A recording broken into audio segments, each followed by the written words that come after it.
Hey guys, মই Dipankar আৰু আপোনালোক আছে মোৰ YouTube channel Dipankar Nath Vlogs and Unboxing. তো guys, আজিৰ এই ভিডিঅ'টো কোনো ব্লগিং নহয়। আজিৰ এই ভিডিঅ'টোত মই এটা সৰু বস্তু আনবক্সিং কৰিম। মানে এইটোৰ আনবক্সিং কৰিম। এইটো কোনো বিশেষ আনবক্সিং কৰিবলগীয়া বস্তু নহয়। কিন্তু যেহেতু ইয়াৰ লগত এটা সৰু টেকনিক্যাল কথা জড়িত হৈ আছে, সেই টেকনিক্যাল কথাটো জনাবলৈ মই এইটো আনবক্সিং কৰি প্ৰথমৰ পৰা আপোনালোকক সেই সম্পূৰ্ণ টেকনিক্যাল কথাটোৰ প্ৰচেছটো জনাবলৈ চেষ্টা কৰিম।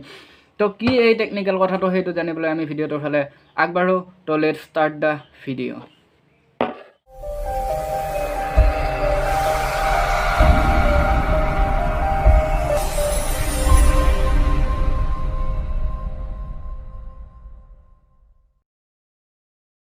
তো গাইছ, আনবক্সিং কৰিব লগা বস্তুটো এইটো হৈছে ৰেঞ্জৰ এটা অপটিকেল মাউচ, আৰু এইটো কোনো ৱায়াৰলেছ মাউচ নহয়। এইটো হয় USB মাউচ, আৰু ইয়াৰ প্ৰাইচটো হৈছে 149। তো পোনপ্ৰথমে মই এইটো আনবক্সিং কৰি লওঁ, আৰু আপোনালোকক প্ৰথমে কৈছোঁ যে ইয়াৰ লগত এটা টেকনিক্যাল কথা জড়িত হৈ আছে। সেই টেকনিক্যাল কথাটো আপোনালোকক জনাই আছোঁ। পোনপ্ৰথমে মই এইটো আনবক্সিং কৰোঁ। তো আনবক্সিং কৰিবলৈ ইয়াক মই খুলি চাইছোঁ, মানে ব্যৱহাৰ কৰিছিলোঁ। তথাপিও আপোনালোকক দেখুৱাবলৈ, মানে পোনপ্ৰথমৰ পৰা প্ৰচেছটো জনাবলৈ মই এইটো পুনৰ পেকিং কৰি থৈ দিছোঁ। তো এইটো এটা পলিথিনৰে সৈতে এইটো আহে। তো এইটো হৈছে ৰেঞ্জৰ সেই মাউচটো। তো মই ইয়াক খুলি দিলোঁ। তো এইটো হৈছে সেই মাউচটো। ইয়াৰ লেন্থ কোৱালিটিটো খুবেই ভাল, মানে সাধাৰণতে ইমানখিনি লাগে। আৰু কোনোবাই তলত মানে টেবুলৰ এনেকুৱা হেৰি থাকে, তো তাত লৈ এনেদৰে ব্যৱহাৰ কৰিব, বা কোনোবাই ওপৰত লৈ ব্যৱহাৰ কৰিব, যাৰ যেনেকুৱা ইচ্ছা। তো সেইটো মেটাৰ নহয়। ইয়াত মেটাৰটো হ'ল মানে কি, ইয়াৰ লগত টেকনিক্যাল কথা যিটো জড়িত হৈ আছে সেইটো আপোনালোকক জনোৱাৰ। তো সেই টেকনিক্যাল কথাটো আপোনালোকক জনাবলৈ মই আৰু এটা বস্তু আনিছোঁ। সেইটো হৈছে এইটো চাই লওক। এইটো হৈছে USB to micro' USB OTG cable. তো সম্পূৰ্ণ মামলাটো, মানে সম্পূৰ্ণ প্ৰচেছটো এই দুটা বস্তুৰ লগতে জড়িত হৈ আছে। তো পোনপ্ৰথমে মই আপোনালোকক কৈ দিওঁ যে সেই টেকনিক্যাল কথাটো কি। মানে টেকনিক্যাল কথাটো হ'ল, এই মাউচটোৰে লেপটপ বা কম্পিউটাৰ চলাব পাৰি বুলি প্ৰায়ভাগ লোকে জানে। নজনাসকল বাৰু বেলেগ কথা, তেওঁলোক হয়তো কোনোবা অশিক্ষিত থাকিব বা নাই, আজিকালি সকলো প্ৰায়ভাগ লোকে জানে। তো যিহেতু মাউচেৰে লেপটপ বা কম্পিউটাৰ চলাব পাৰি বুলি জানে, কিন্তু আপুনি জানেনে বা আপোনালোকৰ কোনোবাই জানেনে যে মাউচেৰে মোবাইলো চলাব পাৰি? তো সেইটোৱে হৈছে এই টেকনিক্যাল কথাটো। তো আপোনালোকক মই আজিৰ এই ভিডিঅ'টোত এই মাউচটোৰে আপোনালোকক মই মোবাইলত কণ্ট্ৰল কৰি দেখুৱাম। তো বলক, যিহেতু আনবক্সিংটো হৈ গ'ল, এতিয়া আপোনালোকক মই টেকনিক্যালটো মানে মোৰ মোবাইলত দেখুৱাই দি আছোঁ। তো গাইছ, এইটো হৈছে মোৰ সেই মোবাইলটো, মানে এইটো মোৰ মোবাইলটো। তো ইয়াত মই আপোনালোকক মোৰ মাউচৰ ব্যৱহাৰটো দেখুৱাই আছোঁ। এইটো পোনপ্ৰথমে আপোনালোকে OTG কেবলটো ল'ব। লৈ কেনে আপোনালোকৰ য'ত চাৰ্জাৰ পৰ্ট লগোৱা হয়, তাত সেইটো এনেদৰে লগাই দিব। দি কেনে আপোনাৰ যিটো মাউচৰ এই USB টো আপোনালোকে এইটো OTG কেবলটোত লগাই দিব, এনেদৰে। লগাই দিয়াৰ পিছত আপোনালোকৰ সেই মোবাইলটোৰ ছেটিংছত যাব। এয়া চাওক, মই ছেটিংছত গৈছোঁ। এই ছেটিংছত গৈ কেনে আপুনি আপোনালোকৰ ছেটিংছত তলত যাব, গৈ এডিশ্যনেল ছেটিংছ বুলি পাব। তাত গৈ আপোনালোকৰ ইয়াত জুম ভালদৰে হোৱা নাই, যিহেতু গধূলি হৈ আছে। তো এডিশ্যনেল ছেটিংছত যোৱাৰ লগে লগে আপোনাৰ তাত দেখিব OTG কানেকশ্যন। আৰু যদি তাত আপোনালোকে নাপায়, তেনেহ'লে ডাইৰেক্টলি আপোনাৰ ছেটিংছত গৈ ওপৰত চাৰ্চ বাৰত চাৰ্চ কৰি দিব OTG চাৰ্চ কৰি দিয়াৰ লগে লগে আপোনাৰ ইয়াত দেখিবলৈ পাইছে OTG কানেকশ্যন। তো আপুনি পোনপ্ৰথমে তাত যাব, গৈ কেনে সেইটো অন কৰি দিব। দিয়াৰ এয়া দেখিবলৈ পাইছে, এয়া চাওক, মাউচটো সম্পূৰ্ণৰূপে লাইট জ্বলি উঠিছে। আৰু এয়া চাওক, মোৰ মোবাইলৰ স্ক্ৰীণত সম্পূৰ্ণ এইটো মাউচ ইৰেচাৰ আহি পৰিছে। তো এয়া মই আপোনালোকক এয়া বেক কৰি দেখুৱাই দিছোঁ। এয়া চাওক, মই ইয়াতে ক্লিক কৰিছোঁ, তাত বেক হৈ আছে। এয়া চাওক, ইয়াৰ পৰা মই আপোনালোকক মোৰ গ্যালাৰীটো অন কৰি দেখুৱাই দি আছোঁ।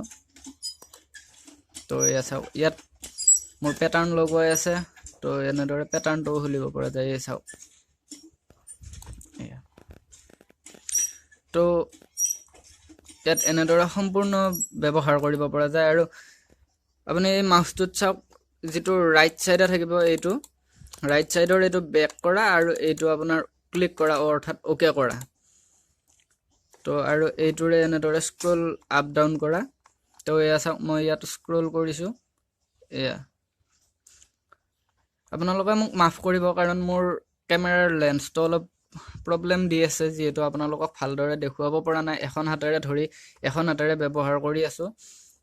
তো তাৰ বাবে আপোনালোকৰ ওচৰত মই ক্ষমা বিচাৰিছোঁ। তথাপিও আপোনালোকক এনেদৰে হ'লেও মই দেখুৱাব চেষ্টা কৰিছোঁ।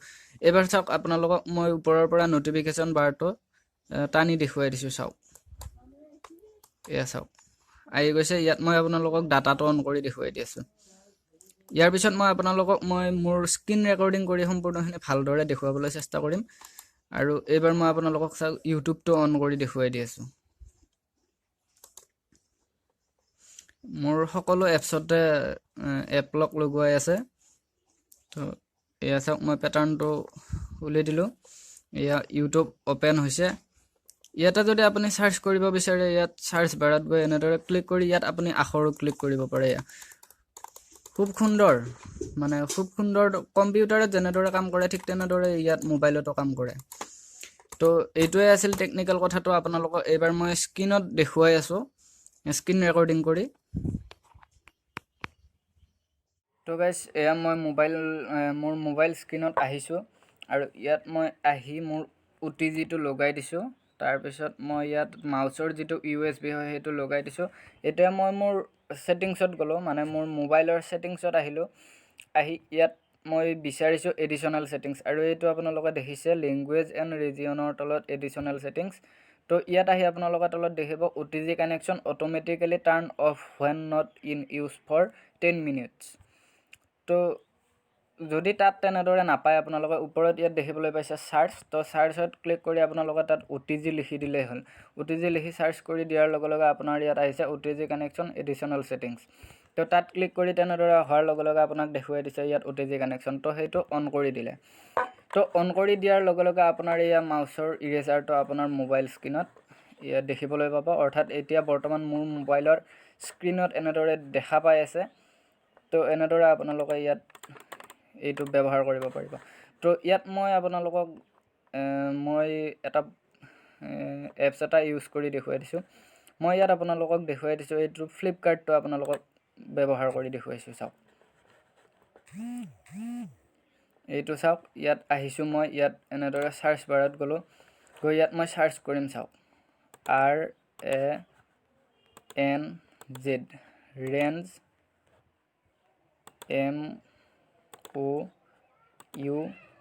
MOUSE, range mouse. তো ৰেঞ্জ মাউচ বুলি ক্লিক কৰি দিয়াৰ লগে লগে আপোনালোকৰ সন্মুখত এয়া চাওক, ৰেঞ্জৰ মাউচ আহি উপস্থিত হৈছে। আহি উপস্থিত হৈছে মানে কি, আৰু আহিছে। চাওক, মই ওপৰৰ মাউচটো অনা নাই। ইয়াত হৈছে 164 আৰু একেই মাউচ, আৰু এইটো হৈছে 149। তো মই এইটো আনিছোঁ। আৰু মই যদিও লিংকটো আপোনালোকক ডেছক্ৰিপশ্যনত নিদিওঁ, তেনেহ'লে আপোনালোকে ইয়াত আহি এনেদৰে ফ্লিপকাৰ্টত আহি এনেদৰে চাৰ্চ কৰি কেনে আপোনালোকে ইয়াৰ পৰা বাই কৰিব পাৰিব, ইয়াত বাই ক্লিক কৰি। তো এনেদৰে আপোনালোকে এই মোবাইলত মাউচৰো ব্যৱহাৰ কৰিব পাৰিব। তো গাইজ, মই দুই ধৰণে আপোনালোকক দেখুৱাই দিলোঁ। এটা মই মোৰ কেমেৰাৰে দেখুৱাই দিলোঁ আপোনালোকক কেনেদৰে মাউচটো ব্যৱহাৰ কৰিব মোবাইলত, আৰু আনটো দেখুৱাই দিলোঁ মই আপোনালোকক মোবাইল স্ক্ৰীণত গৈ। তো মই মানে কেমেৰাৰে ভালদৰে দেখুৱাব নোৱাৰিলোঁ, কিয়নো কেমেৰাৰ লেন্সখনত অলপ অসুবিধা হৈ আছে, সেইবাবে দেখুৱাব নোৱাৰিলোঁ। তথাপিও যিমানখিনি পাৰোঁ আপোনালোকক দেখুৱাবলৈ চেষ্টা কৰিলোঁ। আশা কৰোঁ আপোনালোকে সকলোখিনি বুজি পালে। তো এনেদৰে আপোনালোকে মোবাইলতো মাউচৰ ব্যৱহাৰ কৰিব পাৰিব। তো গাইজ, আজিলৈ ভিডিঅ'টো ইমানেই আছিল। তো ভিডিঅ'টো কেনে পালে কমেণ্টত নিশ্চয় জনাব। লগতে ভিডিঅ'টো যদি ভাল পালে তেনেহ'লে লাইক, শ্বেয়াৰ আৰু কমেণ্ট নিশ্চয় কৰিব। আৰু যদি চেনেলটোত নতুনকৈ আহিছে তেনেহ'লে এনেকুৱা আনবক্সিং, টেকনিকেল আৰু লগতে ব্লগিং ভিডিঅ' পাই থাকিবলৈ আপোনালোকে চেনেলটো ছাবস্ক্ৰাইব কৰি ঘণ্টাটো বজাবলৈ নাপাহৰিব। তো গাইছ নতুন এটা ভিডিঅ'ৰ সৈতে লগ পোৱাৰ আশাৰে টিল এণ্ড টাটা বাই বাই।